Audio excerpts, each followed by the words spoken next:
संत रामपाल जी महाराज का सत्संग। सद्गुरु रामपाल जी भगवान का सत्संग। राम सीता की संपूर्ण कथा भाग 5। सूक्ष्म वेद में बताया गया है। लोक लाज मर्याद जगत की तरन जो छोड़ बगावे। कामनी कनक जहर कर जाने वो शहर अगमपुर जावे। जब कोई राम भगत गत पावे। साधकों को सलाह है कि उन्हें जगत की झूठी मर्यादाओं को त्याग कर अपने आत्म कल्याण पर ध्यान केंद्रित करना चाहिए और सच्चे संत के बताए अनुसार भक्ति करनी चाहिए, जिससे वह हमलोक की प्राप्ति कर आदि राम को पा सकें। सूक्ष्म वेद में बताया गया है, राम नाम जपते रहो जब तक घट में प्राण, कभी तो दीनदयाल के भनक पड़ेगी कान। केवल सच्चे संत यानी सतगुरु ही आत्माओं को इस तरह के दैक से उभारने में मदद करते हैं और मोक्ष प्राप्ति के लिए सही तरीका बताते हैं। इसलिए विश्वास के साथ आदि राम की भक्ति अंतिम श्वास तक करें। एक दिन वो निश्चित रूप से आशीर्वाद देंगे और अपने प्रिय भक्त की आत्मा को राहत देंगे और सतलोक ले जाएंगे। श्री राम और सीता जी ने वफादार भक्त हनुमान जी का अपमान किया। हनुमान श्री राम के सच्चे भक्त थे। एक दिन सीता जी ने श्री राम जी से कहा कि वो युद्ध में लड़ने वालों को पुरस्कृत करना चाहती हैं। सीता जी ने हनुमान जी को अपना कीमती मोती का हार भेंट किया। हनुमान जी ने हार को तोड़ दिया और मोतियों को कुचल दिया और सीता जी से कहा कि यह हार उनके लिए बेकार है, क्योंकि उनके भगवान श्री राम इन मोतियों में नहीं हैं। सीता जी ने नाराज होकर हनुमान जी को डांटा, हे मूर्ख, तुमने इतना कीमती हार नष्ट कर दिया। तुमने केवल बंदर की तरह ही व्यवहार किया। मेरी आंखों से दूर चले जाओ। हनुमान जी ने कहा, जिस वस्तु में राम जी का नाम अंकित नहीं वह मेरे किसी काम की नहीं है। मैं जांच कर रहा था कि क्या श्री राम नाम इन मोतियों में अंकित हैं। तब सीता जी ने कहा, क्या आपके शरीर में राम का नाम लिखा है? आप अपना शरीर क्यों नहीं त्याग देते? यह सुनकर उसी क्षण हनुमान जी ने अपना सीना चीर दिया और दिखाया कि इसमें राम राम लिखा हुआ है। यह सब श्री राम जी की मौजूदगी में हुआ, लेकिन वह शांत रहे और अपने सबसे वफादार भक्त का समर्थन भी नहीं किया, जिसने संकट के समय श्री राम जी की मदद की और सीता जी को रावण की कैद से मुक्त कराया। हनुमान ने श्री राम और लक्ष्मण को अहिरावण की कारागार से भी बचाया था, जब अहिरावण ने महामाया देवी को बलिदान देने के लिए उनका अपहरण कर लिया था। हनुमान जी, श्री राम और सीता जी दोनों के व्यवहार से बहुत आहत हुए और उन्होंने इसके बाद अयोध्या को त्याग दिया। महत्वपूर्ण, इसके बाद आदि राम यानी कबीरदेव जी ने हनुमान जी को अपनी शरण में लिया, उन्हें सच्चा आध्यात्मिक ज्ञान का उपदेश दिया, उन्हें सचखंड सतलोक दिखाया और सच्चे मोक्ष मंत्र दिए, जिससे हनुमान मोक्ष प्राप्त करने के योग्य हो गए। इसका उल्लेख सूक्ष्म वेद में किया गया है। तब हनुमान सत्य की मानी, सो मुनींद्र सत्य हो ज्ञानी। अब तुम पुरु मोहि देखो, मेरा मन तुम टैप पटियाओ। कैसी विद्या समर्थ को जान, सो कुछ मोहि सुनी गया ना। तब हनुमान जी ने माना कि श्री राम नहीं बल्कि आदि राम ही भक्ति के योग्य हैं। देख चंद्रावरण उजियारा, अमृत फाल का करयहरा। आकांक्षा भानु पुरुष उजियारा, कोटिन भानु पुरुष रोम छ विभावरा। तब हनुमान ठाकता मारी, तुम मुनींद्र सुखकारी। जरूर पढ़े हनुमान जी साल्वेशन स्टोरी। श्री राम और सीता जी की मृत्यु कैसे हुई। सीता जी के अयोध्या छोड़ने के बाद उन्होंने ऋषि वाल्मीकि जी के आश्रम में शरण ली, जहां उन्होंने लव नामक एक पुत्र को जन्म दिया। एक बार सीता जी अपने पुत्र लव के साथ किसी काम के लिए आश्रम से बाहर गई थी, लेकिन ऋषि वाल्मीकि इस बात से अनभिज्ञ थे। ऋषि जी ने सोचा कि लव कहीं खो गया है और इस डर से कि वह सीता को क्या बताएंगे जब वह आश्रम लौटेगी और लव के बारे में पूछेगी, उन्होंने अपनी शक्ति से कुशा घास से एक लड़का बना दिया। इस तरह लव और कुश राम और सीता के दो पुत्र बन गए, लेकिन श्री राम इस बात से पूरी तरह से अनभिज्ञ थे। एक बार श्री रामचंद्र जी ने अपने वर्चस्व को साबित करने के लिए अश्वमेध यज्ञ का आयोजन किया। उनके पुत्रों लव और कुश ने यज्ञ के उस घोड़े को बांध दिया और श्री राम को युद्ध के लिए ललकारा।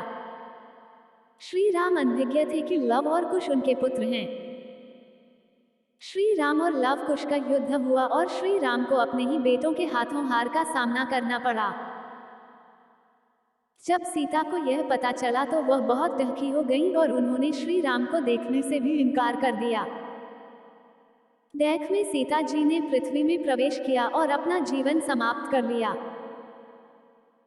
इस पश्चाताप में श्री राम ने अयोध्या के पास सरयू नदी में जल समाधि लेकर अपना जीवन समाप्त किया।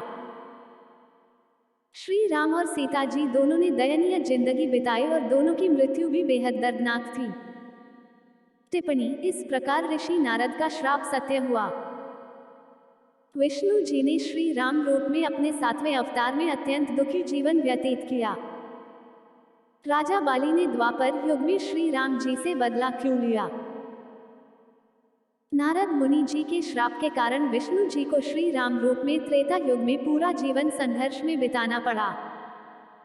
यह ब्रह्म काल का जाल है जिसे समझने की आवश्यकता है। भगवान विष्णु ने द्वापर युग में श्री कृष्ण के रूप में जन्म लिया और बाली की आत्मा ने भी जन्म लिया। वह उस समय एक शिकारी था जिसने श्री कृष्ण के चरणों के पद्म को गलती से एक हिरण की आंख मान लिया और श्री कृष्ण के पैर में विषाक्त तीर मार दिया जिससे कृष्ण जी की मृत्यु हो गई थी। इस तरह ब्रह्म काल द्वारा रचित प्रतिशोध पूरा हुआ। यह प्रक्रिया ब्रह्म काल के क्षेत्र में प्रत्येक आत्मा की तब तक जारी रहती है जब तक कि आत्मा आदि राम की शरण में नहीं आती है और सत्य साधना करके पूर्ण मोक्ष प्राप्त नहीं होता है। इसलिए मानव जीवन के लक्ष्य को अर्थात मोक्ष प्राप्त करने के लिए जीवन में गुरु धारण करना और सत्य साधना करना अति आवश्यक है। सूक्ष्म वेद में कहा गया है, लूट सको तो लूट लो राम नाम की लूट, पीछे फिर पछताओगे प्राण जाएंगे छूट। इससे पहले कि देर हो जाए सच्चे संत की शरण ग्रहण करनी चाहिए, उनसे नाम दीक्षा लेनी चाहिए, आदि राम के सच्चे मंत्रों का जाप करना चाहिए जिससे जीव को मोक्ष प्राप्त हो। टिप्पणी: इससे यह भी साबित होता है कि ब्रह्मा, विष्णु, शिव तीनों शैतान ब्रह्म काल के जाल से मुक्त नहीं हैं, जो उनके पिता हैं। सभी नश्वर हैं, केवल आदि राम ही अजर अमर हैं। वह ज्योति निरंजन ब्रह्म काल और परब्रह्म से श्रेष्ठ हैं। उनका नाम कबीर देव है। सभी पवित्र ग्रंथ इसका पर्याप्त प्रमाण प्रदान करते हैं। क्या श्री राम जी की पूजा से मुक्ति संभव है? भक्त श्री रामचंद्र की याद में दशहरा, दिवाली और राम नवमी जैसे त्योहार मनाते हैं और रामायण का पाठ भी करते हैं।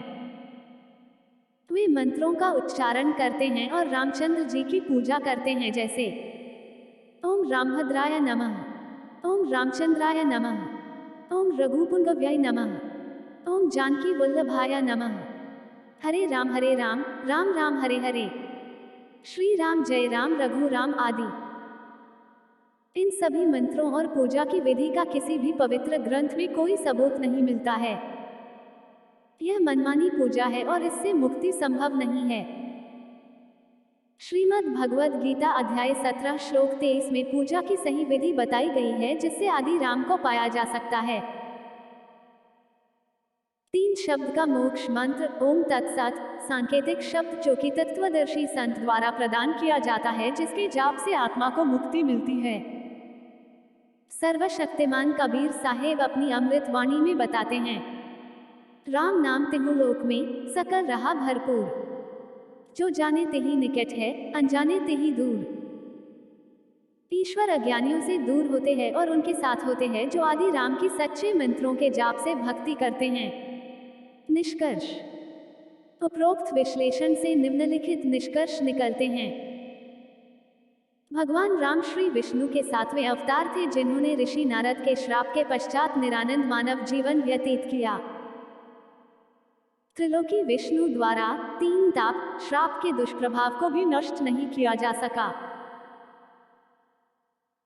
मर्यादा पुरुषोत्तम श्री राम एक शक्तिशाली शासक नहीं थे जो सीता जी को रावण के अपहरण से बचाने और अपराधी राक्षस रावण की पहचान करने में असमर्थ होने में उनकी अक्षमता से साबित होता है।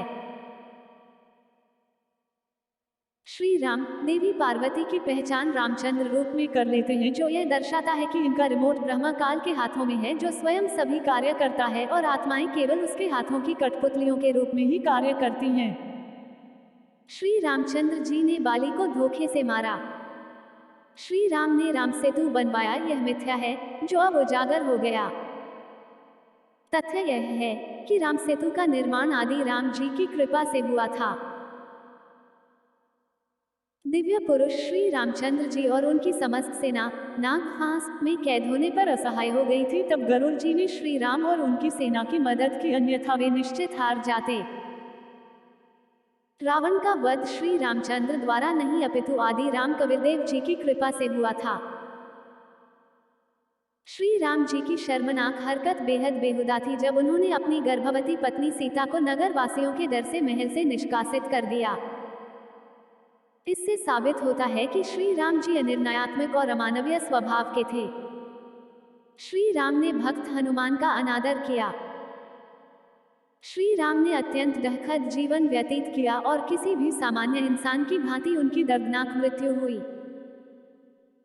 श्री राम भक्तों द्वारा राम को भगवान मानना इन तथ्यों के आधार से गलत साबित होता है। ब्रह्मकाल का क्षेत्र प्रतिशोधितापूर्ण है, जैसा कि बाली द्वारा श्री कृष्ण की मृत्यु के प्रकरण से स्पष्ट होता है। श्री राम की उपासना से मोक्ष कभी प्राप्त नहीं किया जा सकता। श्री राम जी को भगवान की श्रेणी में नहीं गिना जा सकता। आदि राम की सच्ची आराधना ही आत्मा को पूर्ण मोक्ष प्रदान करती है। मोक्ष मंत्र तत्वदर्शी संत द्वारा ही दिया जाता है। पृथ्वी पर आज केवल जगत गुरु तत्वदर्शी संत रामपाल जी महाराज ही सतगुरु हैं, जो आदि राम की भक्ति का सही तरीका प्रदान कर रहे हैं। इसका उल्लेख सूक्ष्म वेद में किया गया है। मेरे संगी दोई जरग, एक वैष्णव एक राम, वो है दाता मुक्ति का, वो सुमिरावे नाम। आदि राम यानी कबीरदेव मुक्तिदाता हैं, इसलिए मनुष्य जन्म बर्बाद न करें। पाठकों को सलाह है कि भगवान को पहचानें और अपना कल्याण करवाएं। कबीर साधु दर्शन राम का, परमात्मा आवे याद, लेखे में वही घड़ी, बाकी का समय बर्बाद। एक संत के रूप में भगवान को याद किया जाता है, इसलिए प्रत्येक क्षण में आराध्या राम की पूजा करें। अयोध्या के श्री राम की पूजा करना केवल समय की बर्बादी है। फैक्ट्स अबाउट भगवान राम और सीता जी, जन्म से मृत्यु तक की पूरी कहानी। क्यों? एक भगवान विष्णु के अवतार राम और लक्ष्मी के अवतार सीता, यह पति पत्नी थे जो कि एक दूसरे के प्रति समर्पित थे। हाँ, यह बिल्कुल सत्य है। सदग्रंथ भी यही प्रमाण देते हैं कि नारद जी के श्रापवश श्री विष्णु जी त्रेतायुग में श्री राम रूप में तथा माता लक्ष्मी का सीता रूप में जन्म हुआ था। जिनका विवाह हुआ यानी त्रेतायुग में श्री राम और सीता पति पत्नी थे। क्यों? 2 रामसेतु पुल का निर्माण किसने करवाया था? अगर रामसेतु पुल के निर्माण की बात करें तो इसका प्रमाण सूक्ष्म वेद में भी है कि रामसेतु पुल आदि राम परमेश्वर कबीर जी की कृपा से बना था। इसमें श्री राम जी की कोई कृपा नहीं थी। पवित्र वेदों के अनुसार आदि राम जो एक संत के रूप में मानव रूप में प्रकट होते हैं, जैसे कि त्रेता युग में वह ऋषि मुनीन्द्र के रूप में उपस्थित थे और उन्होंने अपनी दिव्य शक्ति से निर्माण का काम किया था। क्यों? 3 श्री राम ने सीता जी के भेष में छिपी देवी पार्वती को कैसे पहचाना? जब सीता जी का रूप बनाकर देवी पार्वती श्री राम जी के पास गई तो श्री राम जी ने ब्रह्मकाल की शक्ति द्वारा बनाई माया के कारण देवी पार्वती को पहचान लिया। क्यों? 4 भगवान राम ने सीता को निर्दोष होने के बावजूद वनवास क्यों दिया?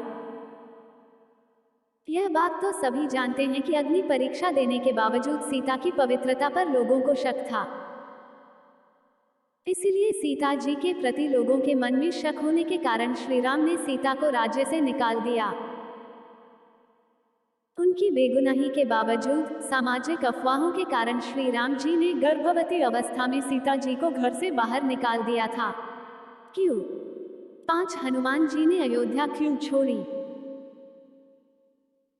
अगर बात करें हनुमान जी के अयोध्या छोड़ने की, तो इसका प्रमाण सूक्ष्म वेद में भी मिलता है कि जब हनुमान जी ने सीता जी द्वारा दिया गया सच्चे मोतियों का हार तोड़ दिया, तब सीता जी ने हनुमान जी का अपमान किया था, जिससे हनुमान जी आहत और अकेला महसूस करने लगे। उनकी अटूट श्रद्धा के बावजूद यह घटना उनके अयोध्या छोड़ने का कारण बनी। क्यों? 6 क्या राम और सीता को अंत में सुख प्राप्त हुआ? नहीं, श्री राम जी और सीता जी को अंत में सुख प्राप्त नहीं हुआ। यहाँ तक कि सीता जी ने अपने प्रति श्री राम के व्यवहार से निराश होकर श्री राम को देखने से भी इनकार कर दिया था और धरती में समाकर अपने प्राण त्याग दिए थे। उसके बाद श्री राम जी ने भी दुखी होकर सरयू नदी में जल समाधि ले ली। क्यों? 7 क्या भगवान राम की पूजा से मोक्ष मिल सकता है? नहीं, यह धारणा सही नहीं है, क्योंकि भगवान राम जी की स्वयं जन्म मृत्यु हुई थी, जबकि सूक्ष्म वेद और हमारे पवित्र ग्रंथों में भी यही प्रमाण है कि तत्वदर्शी संत द्वारा बताई सच्ची भक्ति और हमारे पवित्र ग्रंथों में वर्णित विशेष मंत्रों का जाप करके मोक्ष प्राप्त किया जा सकता है। क्यों? 8 द्वापर युग में राजा बाली ने कैसे बदला लिया था? ऐसा हमारे सदग्रंथों में प्रमाण है कि राजा बाली की आत्मा ने द्वापर युग में एक शिकारी के रूप में पुनर्जन्म लिया था, जिसने गलती से श्री कृष्ण को तीर मार दिया था, जिससे उनकी मृत्यु हो गई थी। सूक्ष्म वेद में भी इसी का प्रमाण है। दूसरी तरफ इस घटना को ब्रह्म काल द्वारा लिया गया बदला भी माना जाता है। क्यों? 9 क्या राम और सीता एक सच्ची कहानी है? हाँ, राम और सीता की कहानी वास्तविक घटनाओं पर आधारित है और इस बात को सूक्ष्म वेद भी प्रमाणित करता है। इसके अलावा रामचरितमानस और रामायण भी इसका समर्थन करते हैं। यदि उपरोक्त सामग्री के संबंध में आपके कोई प्रश्न या सुझाव हैं, तो कृपया हमें info@jagatgururampalji पर ईमेल करें। हम इसे प्रमाण के साथ हल करने का प्रयास करेंगे।